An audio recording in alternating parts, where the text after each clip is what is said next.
इस शिव महापुराण को जो सुनता है उसे अनेक फलों की प्राप्ति होती है महाराज।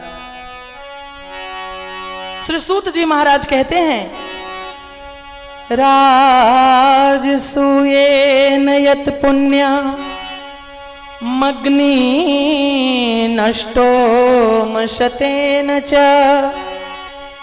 तत्पुण्यम लभते संभो कथा श्रवण मात्रतः। 1000 राजसूय यज्ञ करने के बाद व्यक्ति को जो फल मिलता है वही फल केवल एक बार श्री शिव महापुराण की कथा सुनने के बाद मिलता है।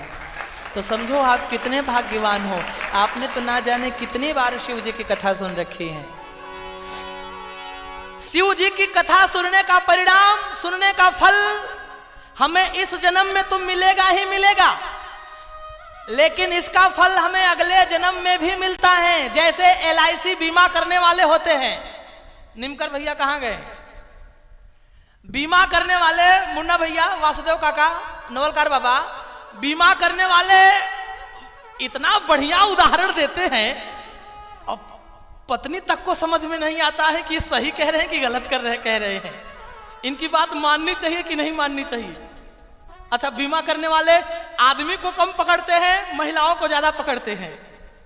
अच्छा, कहते क्या है कि बहन जी ये 4 लाख का बीमा है, बड़ा 1 नंबर की पॉलिसी आई है।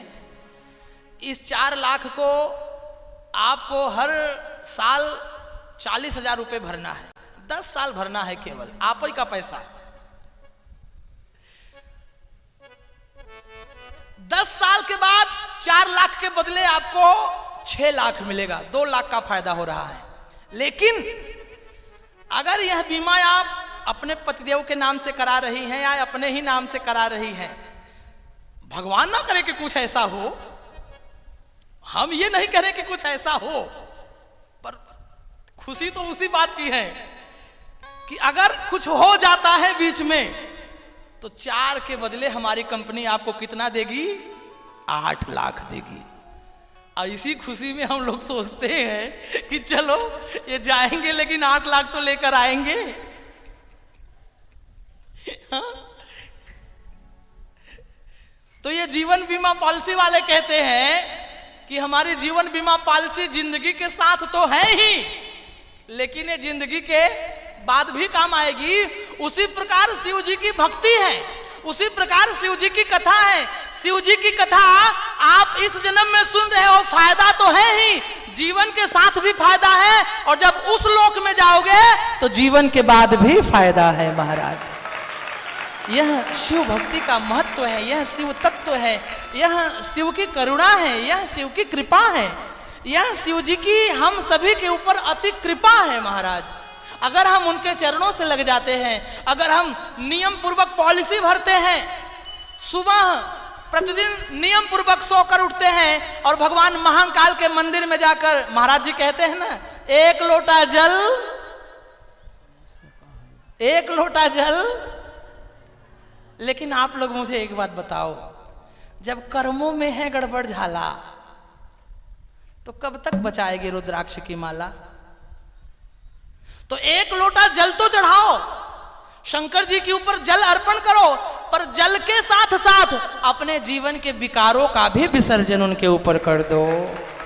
हमारे जीवन के विकार भी विसर्जन हो जावे तो समझ लेना महाराज हमारा जल चढ़ाना सार्थक हो गया। शंकर जी के ऊपर बेलपत्र चढ़ाया जाता है, 3 पत्ते वाला। बेलपत्र में 3 पत्ते हैं, एक पत्ता है काम, दूसरा है क्रोध और तीसरा है लोभ। बेलपत्र तो आप चढ़ाओ ही चढ़ाओ, लेकिन अपने जिंदगी के काम, क्रोध और लोभ रूपी बेलपत्र को शिव जी पर अर्पण कर दो, शिव जी उसी दिन प्रसन्न हो जाएंगे महाराज। जीवन के विकारों को दूर करें, यही कथा कहती है और यही कथा का अर्थ है, यही कथा का मतलब है। कथा हमारे जीवन की व्यथा को दूर करती है, कथा हमारे मन के रोगों को दूर करती है। इस कथा को जो सुनता है, ये शृण्वन्ति मुने शैवमा पुराणं शास्त्रमुत्तममा ते मनुष्या न मंतव्या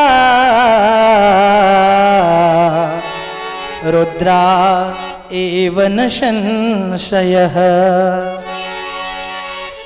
शिव महापुराण की कथा कह रही है कि यह कथा जितने क्षण तक हम सुनते हैं, जितने क्षण तक हम पंडाल में बैठकर इस कथा को सुनते हैं, उतने समय तक हमारा स्वरूप कैसा हो जाता है? रुद्रा एव न संशयः। हमारा स्वरूप स्वयं रुद्र की भांति हो जाता है। स्वयं हमारे हृदय में देवाधिदेव महादेव का वास कितने समय तक हो जाता है? जितने समय तक हम भगवान की कथा में बैठे रहते हैं, इतने समय तक अपना अहित नहीं हो सकता।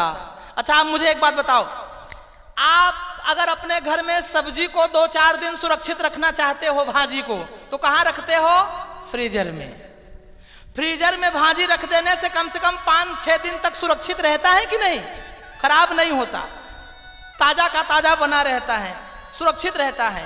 जिस प्रकार सब्जी बाहर रहे खराब हो जाती है और फ्रीजर में रखने से 2-4 दिन उसकी सुरक्षा बढ़ जाती है, उसी प्रकार बाहर बैठकर कथा सुनने से तो फायदा है, बाहर बैठकर कथा सुनने से तो फायदा है, लेकिन इस बाबा अमरनाथ की गुफा में बैठकर जितने भक्त कथा सुनते हैं, तो जितने देर तक वे बैठे रहते हैं उतनी देर तक उनका जीवन सुरक्षित रहता है। यह कथा